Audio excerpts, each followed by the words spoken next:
Hello बच्चों, let's read the question here. Question here says in Spirogyra, asexual reproduction takes place by. Options are first, breaking up filaments into smaller bits. Second, division of a cell into two cells. Third, division of a cell into many cells. Fourth, formation of young cells from older cells. यहाँ पे question में हमसे पूछ रहे हैं कि जो spirogyra होता है उसका असेक्सुअल रिप्रोडक्शन किस तरीके से होगा। हम यहाँ पे लिखेंगे की कॉन्सेप्ट क्वेश्चन का है असेक्सुअल रिप्रोडक्शन। असेक्सुअल रिप्रोडक्शन में होता क्या है, हमें देखने को मिलता है कि असेक्सुअल रिप्रोडक्शन में सिंगल पेरेंट इन्वॉल्व होता है, single parent is involve. And next देखने को मिलता है कि गैमीट फॉर्मेशन नहीं होगा यहाँ पे क्योंकि सिंगल पेरेंट ही इन्वॉल्व है। Second is gamete formation is not seen. अब हमारे पास असेक्सुअल रिप्रोडक्शन के कुछ टाइप्स है जो हम यहाँ लिखेंगे। लिखते हैं फर्स्ट इज एग्जाम्पल लिखेंगे यहाँ पे असेक्सुअल रिप्रोडक्शन के। बाइनरी फिजन कहाँ देखने को मिलता है हमें, अमीबा में। नेक्स्ट फ्रेगमेंटेशन कहाँ देखने को मिलता है हमें, स्पायरोगायरा में। नेक्स्ट वेजिटेटिव प्रोपगेशन बहुत सारे प्लांट्स के अंदर देखने को मिलता है, for example Bryophyllum and etcetera. और भी मेथड्स होते हैं जिससे एसेक्सुअली रिप्रोड्यूस किया जा सकता है।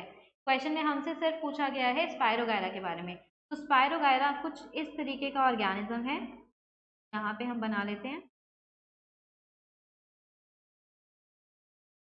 ग्रीन कलर्ड बॉडी होती है इसकी और ये अपनी बॉडी को छोटे छोटे फ्रैगमेंट्स में मल्टीप्लाई कर लेता है। कैसे, यहाँ देखेंगे अभी। छोटे छोटे फ्रैगमेंट्स में खुद को डिवाइड कर लेगा, देन मल्टीप्लाई कर लेता है, मतलब बॉडी को ग्रो करवा देता है। हाउ टू सी हियर, कुछ इस तरीके से इसकी बॉडी हमें नजर आती है माइक्रोस्कोप के अंदर। और वैसे भी नेकेड आई को भी दिख जाता है क्योंकि इसका जो अमाउंट है वो बहुत ज़्यादा अमाउंट में बढ़ जाता है, मतलब नंबर बहुत इंक्रीज कर जाता है, बहुत जल्दी जल्दी ये मल्टीप्लाई कर लेते हैं। यहाँ पे एक बॉडी अपने छोटे छोटे फ्रेगमेंट्स यहाँ पे बना देती है। हर एक फ्रैगमेंट एक नए स्पायरोगायरा में, या फिर कह सकते हैं एक नया स्पायरोगायरा हमें दे देगी। कैसे, ऊपर जो फ्रेगमेंट है वो हमें अलग बॉडी देगी यहाँ पे इस तरीके से। नेक्स्ट सेगमेंट हमें बीच वाले पार्ट से मिलेगा, ये हमारी सेकेंड हो गई फ्रेगमेंट बॉडी की।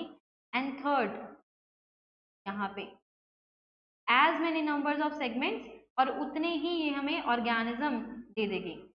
अगर 3 सेगमेंट बनाएगी तो 3 ऑर्गेनिज्म देगी नए, 4 सेगमेंट बनाएगी तो 4 ऑर्गेनिज्म देगी। और स्पायरोगायरा बहुत ज़्यादा लंबी थ्रेड का ऑर्गेनिज्म होता है, सो ये हमें एक तरीके से बहुत सारे नए ऑर्गेनिज्म दे रहा है। यहाँ लिखेंगे हम दीज आर ऑल ऑफस्प्रिंग्स, ये भी ऑफस्प्रिंग है, ये भी ऑफस्प्रिंग है। और यहाँ पे जो हमने लेफ्ट साइड पे लिया दैट इज पेरेंट। क्वेश्चन में हमसे पूछ रहे हैं कि स्पायरोगायरा में असेक्सुअल रिप्रोडक्शन किस तरीके से होता है। First option breaking of filaments into smaller bits, यही तो देखने को मिला हमें अभी कि जो एक फिलामेंट है, ये एक तरीके की एक फिलामेंट है जो मतलब आगे नए नए फिलामेंट में ब्रेक हो रही है। ऑप्शन ये करेक्ट हो गया हमारा। Next option is division of a cell into 2 cells, जरूरी नहीं 2 सेल के अंदर देखने को मिले, और इसके अंदर सेल का डिवीजन नहीं होता, पूरी फिलामेंट ही टूट जाती है, सो ये इनकरेक्ट हो गया। थर्ड है division of a cell into many cells, cell का डिवीजन देखने को नहीं मिलेगा, पूरा ऑर्गेनिज्म खुद को डिवाइड कर लेता है कहीं से भी, ये भी इनकरेक्ट हो गया। Formation of young cells from older cells, older cell से यंग सेल्स बन रहे हैं, वो खुद ही कन्वर्ट हो रहे हैं लेकिन सेल नहीं बन रहा है, यहाँ पे पूरा ऑर्गेनिज्म बन रहा है, ये भी इनकरेक्ट हो गया। The final answer of the question should be A. Breaking up of filaments into smaller bits. I hope you got the answer very well. Thank you. Best of luck.